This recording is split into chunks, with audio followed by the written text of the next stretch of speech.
ગિરનાર અંબાજી મંદિરના વાયરલ વિડીયોને લઈને થઈ રહી છે તપાસ। પ્રાંત અધિકારી ચરણસિંહ ગોહિલ અંબાજી મંદિર ખાતે પહોંચ્યા। પ્રાંત અધિકારીની ટીમે ઘટના સ્થળ પર પહોંચી અને આ અંગેની તપાસ શરૂ કરી છે।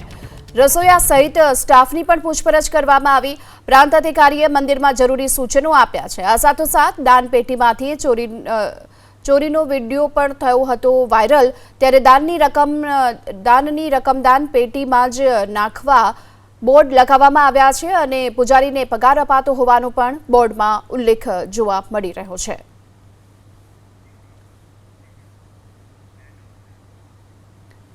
તો જૂનાગઢના ગિરનાર પર્વત પરના અંબાજી મંદિરમાં દારૂ અને નોનવેજ પાર્ટીના વાયરલ વિડીયો બાદ હવે મંદિરની દાનપેટીનો વિવાદ પણ વકર્યો છે અને દાનપેટીમાંથી નાણાં સેરવી લેતા શખ્સોના વિડીયોએ પારદર્શિતા સામે ઊભા કર્યા છે સવાલ।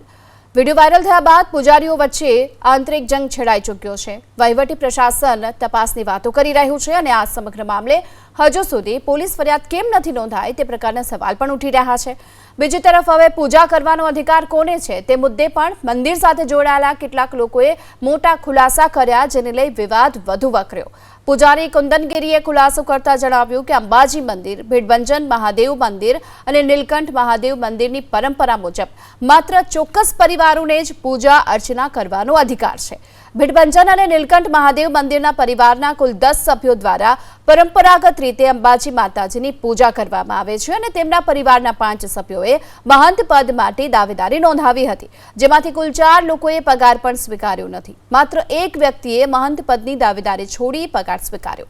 પ્રશાસન પર પણ આરોપ લાગ્યો છે કે મંદિરની આવકમાંથી ભીડભંજન મહાદેવ અને નીલકંઠ મહાદેવ મંદિર માટે થતો ખર્ચ હજુ સુધી નથી આપવામાં આવ્યો। બીજી બાજુ દારૂ પાર્ટીના વાયરલ વિડીયોમાં દેખાઈ રહેલા સગીરે પૂજારી પર ગંભીર આરોપ લગાવ્યા છે। સગીરના મતે આ વિડીયો બેસતા વર્ષનો છે અને મંદિરમાં પૂજારી તરીકે સેવા આપતા અભિષેક ચૌહાણના કહેવાથી તે મંદિરે રોકાવા માટે ગયો હતો।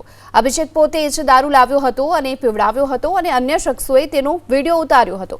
સગીરના પરિવારે આ વિડીયો પાછળ ષડયંત્ર હોવાની પણ વાત કરી છે, કારણ કે જ્યારે આ વિડીયો ઉતારાયો ત્યારે આ સગીર સિવાય અન્ય 7 થી 8 લોકો ત્યાં હાજર હતા અને છતાં પણ કોઈ શખ્સો આ વિડીયોમાં નથી દેખાઈ રહ્યા। આ તમામ વિવાદોને લઈ હાલ તપાસ ચાલુ છે।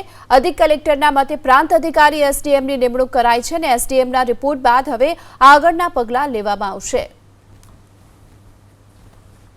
વિડીયો વાયરલ થયેલ છે ગિરનાર અંબાજી મંદિરનો પૈસાનો જે કહે છે એમાં જે વ્યક્તિ કહે છે કે આ દુષ્યંતગીરી અને કુંદનગીરીનો વિડીયો છે, તો પેલા મારું નામ દુષ્યંતગીરી છે। હું એ કહેવા માંગુ છું કે હું કોઈ દી માં જગદંબા આગળ પીળું વસ્ત્ર પહેરતો નથી, તેમાં પીળું વસ્ત્ર પહેરેલું છે। મને હાલમાં ચશ્માના નંબર છે, તેમાં ચશ્મા છે નહીં, ચશ્મા પહેરેલો વ્યક્તિ નથી। એટલે જેને મારું કીધું તે તદ્દન ખોટી વાત છે ને જે કુંદનગીરીનું કહે છે, જેને પૈસા લીધેલ છે, તે અમને લોકોને વર્ષોથી અને આદિને અમારો ધર્મ છે, કોઈ પણ અમને દક્ષિણા દે તો અમે લઈ શકીએ છીએ અને અમારો ધર્મ છે, તો એમાં શું વાંધો। કિશોરસિંહ છે, એમનો પુત્ર ભાર્ગવ અભિષેકસિંહ, પછી ભરતસિંહ સોલંકી, પ્રિન્સસિંહ, એ લોકો ત્યાં આરતી પૂજા કરતા હતા। અમારે વિવાદમાં નહોતું પડવું, અવારનવાર ત્યાં આવતા હતા આરતી પૂજા કરવા ને સેવા પૂજા કરવા અમારા મોટાભાઈ તલસુગીરી બાપુની હયાતીમાં। તે પછી મામલતદાર શાસન તેઓ આવતા હતા, પણ અમારે એમની સાથે વિવાદમાં નહોતું પડતું। પણ હિન્દુ ધર્મના શાસ્ત્રની અંદર એ લોકો આરતી પૂજા કે સેવા પૂજા કરી શકે નહીં। જી, આ મુદ્દો એક અત્યંત સંવેદનશીલ મુદ્દો છે અને લાખો લોકોની શ્રદ્ધા એની સાથે જોડાયેલી છે। એટલે આ સમગ્ર પ્રક્રિયા છે એનો તલસ્પર્શીય અહેવાલ તૈયાર કરવા માટે પ્રાંત અધિકારીની નિમણૂક આપેલી છે અને તમામ પાસાઓ ચકાસી અને આગળની કાર્યવાહી થઈ જ રહી છે, કારણ કે આ સંવેદનશીલ મુદ્દો છે અને લોકોની શ્રદ્ધા જોડાયેલી છે। એટલે કોઈ સાચા લોકો છે એ દંડાઈ ન જાય અને ખોટા લોકો છે એ છૂટી ન જાય, એટલે આ તમામ બાબતોની તપાસ કરી અને કાર્યવાહી કરવામાં આવનાર છે અને આવી રહી છે।